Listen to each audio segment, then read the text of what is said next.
कुछ सालों पहले की बात है। एक गुरु और एक शिष्य कहीं से गुजर रहे थे। चलते चलते वो एक खेत के पास पहुँचे। दोनों को प्यास लगी थी तो वो खेत के बीचों बीच बने एक टूटे फूटे घर के सामने पहुँच गए और वहाँ जाकर उन्होंने दरवाजे को खटखटाया। गुरु और शिष्य पहले से चौंके हुए थे क्योंकि खेत बहुत ही बड़ा था और अच्छी उपजाऊ ज़मीन भी थी, लेकिन उस खेत की हालत देखकर लगता था कि उसका मालिक उस पर जरा सा भी ध्यान नहीं दे रहा है। जैसे ही दरवाज़ा खुला, अंदर से एक व्यक्ति निकला। उसके साथ उसकी पत्नी भी निकली और बच्चे भी उसके साथ थे। सभी फटे पुराने कपड़े पहने हुए थे। गुरु ने बहुत ही विनम्र आवाज़ में पूछा, क्या हमें पानी मिल सकता है? आदमी ने गुरु और शिष्य को पानी दिया। पानी पीते पीते गुरु बोले, मैं देख रहा हूँ कि आपका खेत इतना बड़ा है पर इसमें कोई फसल नहीं बोई गई है। आखिर आप लोग अपना गुजारा कैसे करते हैं? आदमी गुरु से बोला, गुरुजी, हमारे पास एक भैंस है, वो काफ़ी दूध देती है। दूध बेचकर कुछ पैसे मिल जाते हैं और बचे हुए दूध का हम सेवन करते हैं और हमारा गुजारा ही ऐसे चलता रहता है। शाम होने को आई थी और काफ़ी देर भी हो गई थी। गुरु और शिष्य ने सोचा कि आज की रात हम यहीं गुजारा करेंगे। उन्होंने उस आदमी से अनुमति ली और वो वहीं पे रुक गए।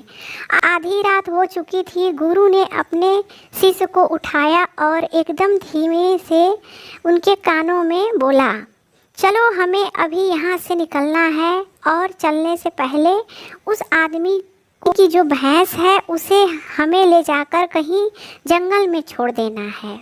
शिष्य को अपने गुरु की इस बात पर ज़रा भी यकीन नहीं हो रहा था क्योंकि जिस गुरु से वो बहुत सारी चीज़ें सीखा था उसी गुरु ने किसी का बुरा करने के लिए बोला था।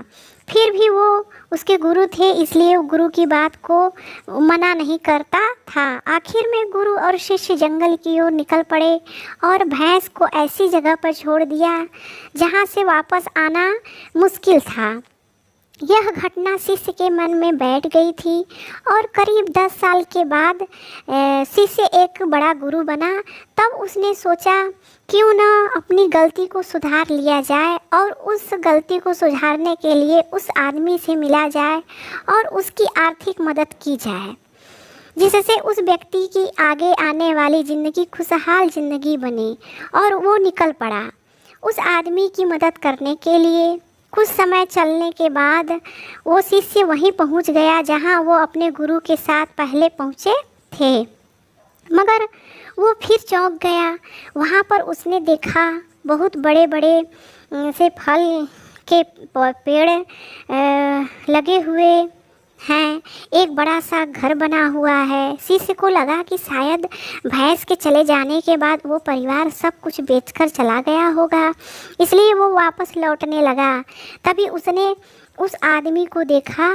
शिष्य उस आदमी से बोला, शायद आप मुझे नहीं पहचानते, लेकिन मैं आपको सालों पहले मिला था। उस आदमी ने मायूसी से बोला, हाँ हाँ हाँ, कैसे भूल सकता हूँ उस दिन को। आप लोग तो बिना बताए ही चले गए, पर उसी दिन न जाने क्या हुआ।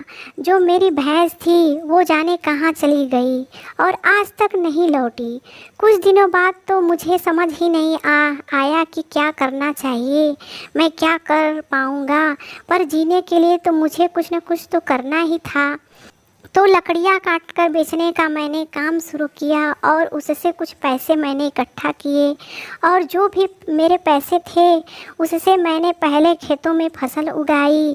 आखिर में मुझे अपनी मेहनत का फल मिला। फसल बहुत ही अच्छी निकली। बेचने पर जो पैसे मिले उससे मैंने फलों के बगीचे लगवा दिए। ये काम बहुत ही अच्छा चल पड़ा। इस समय आसपास के 1000 गांवों में सबसे बड़ा फल का व्यापारी मैं हूँ।